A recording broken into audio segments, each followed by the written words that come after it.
5 voices, flawless harmonies, global phenomenon. But behind every perfect note lived a truth the world never heard. The silent struggles, the invisible pressure, and the moment when their foundation finally cracked. This is the story of how success became survival, and how one devastating departure revealed what fame really costs. The beginning, 3 dreams become 5. In a typical Texas high school, 3 teenagers discovered something extraordinary. Scott Hoying brought natural leadership and creative vision. Kirsten Maldonado possessed a voice of remarkable clarity and strength. Mitch Grassi had vocal range that defied logic. Together, they weren't just talented, they were transformative. Their bond formed through shared outsider status. Music became their sanctuary, the place where being different felt like belonging. An early radio contest loss didn't discourage them, it ignited possibility. When Scott left for USC and joined the elite SoCal Vocals, the friendship persisted across distance. Then opportunity struck. NBC's The Sing-Off was accepting applications. There was one obstacle. The competition required 5 members. They had 3. Enter Avi Kaplan, whose bass voice didn't just add depth, it created gravitational force. His tone resonated with almost spiritual power,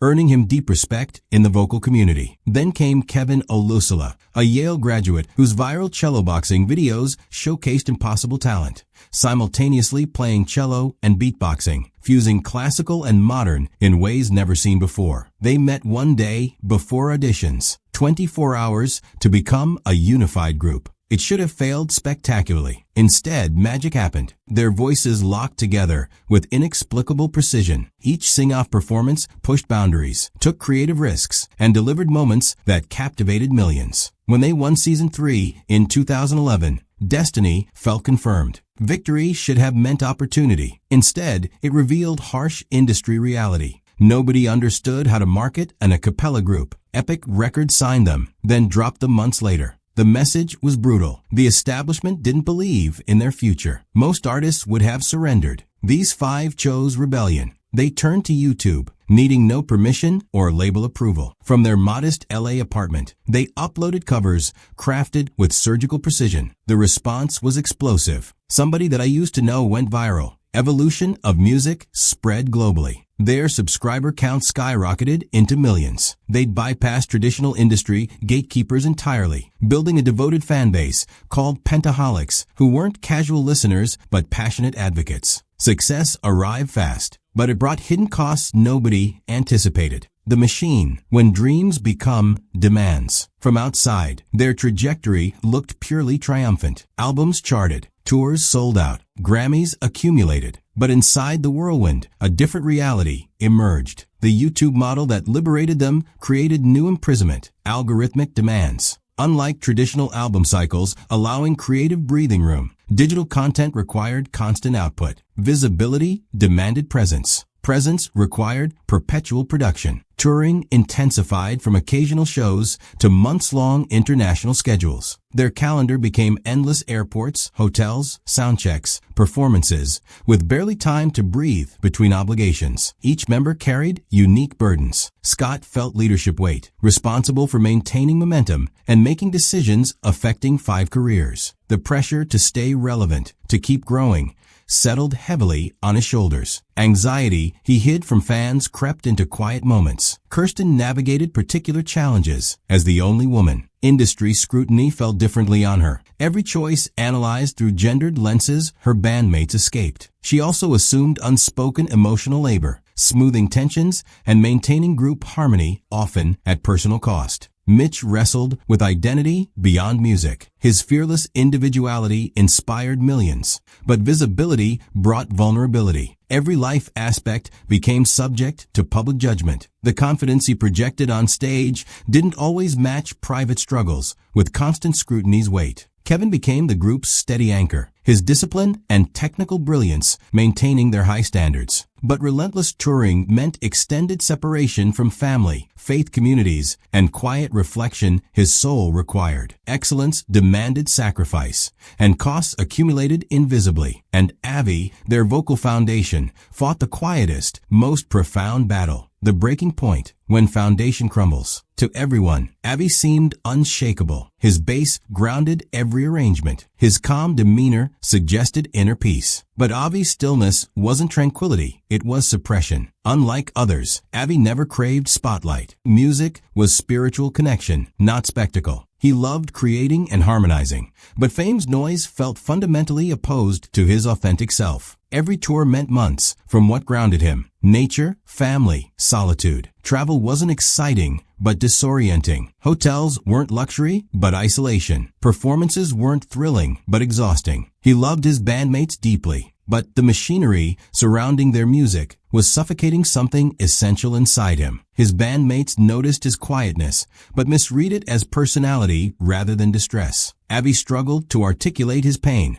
How do you tell your family that success is destroying you? How do you walk away from what millions would sacrifice everything to have? So he stayed silent, showed up, performed, smiled, and inside, piece by piece, disappeared. By early 2017, the internal conflict became unbearable. Staying meant continuing to vanish. Leaving meant abandoning family he'd found. Both felt like loss, but one felt like survival. On May 12, 2017, Avi posted a video that shattered millions of hearts. Voice trembling, eyes red, he spoke with raw honesty. "I've been struggling with whether I should stay or leave. It's been hard being away from family, not making music that feels true to me." He blamed no one. He took ownership of his needs. But ownership didn't ease the pain. Fan response was seismic. For millions, Avi was their soul, the presence making everything feel solid. Social media flooded with grief, disbelief, support. Something fundamental had broken. The configuration that created magic for 6 years was shattered. The remaining 4 faced impossible circumstances: grieve while working, process loss while maintaining momentum, reimagine their sound while fans scrutinized every move. Eventually, they found Matt Saleh, a talented bass whose humility and warmth fit their ethos. Matt wasn't replacing Avi, that was impossible, but filling the role his departure created. Matt's transition required extraordinary grace. He endured comparisons, skepticism, and outright hostility from some fans. But he showed up, worked hard, and slowly earned his place, not as new Avi, but as himself, bringing new colors to their palette. Rebirth, finding harmony after heartbreak. Avi's departure forced each member into personal reckoning. Scott confronted leadership anxiety through therapy, learning to separate self-worth from achievement. His 2023 marriage to Mark Manio became a touchstone, celebrating love beyond career. Mitch explored artistic freedom through solo project Mesa, diving into darker, more experimental expressions. Kirsten reclaimed her identity beyond the group,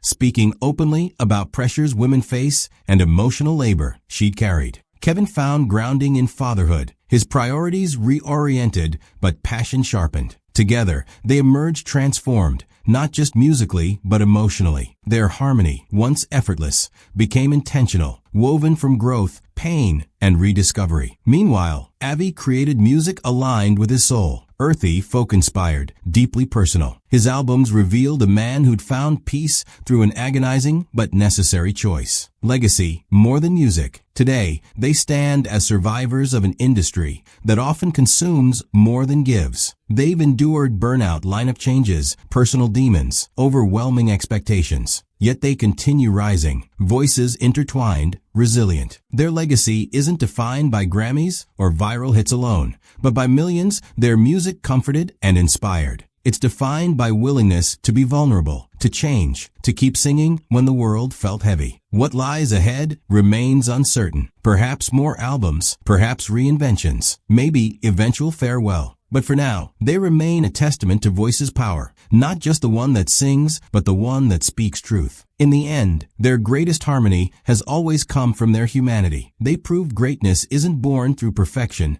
but forged through resilience, vulnerability, and courage to evolve when life demands it. Each walked through personal storms, yet found ways to continue singing, together or apart. They didn't just change music, they changed how the world listens to human voice. Raw, unfiltered, honest. Their story reminds us that harmony isn't struggle's absence, it's unity's triumph despite it. If this moved you, share your thoughts. Which moment impacted you most? Their harmony may have changed, but their impact continues. Stay tuned. because their journey is far from over.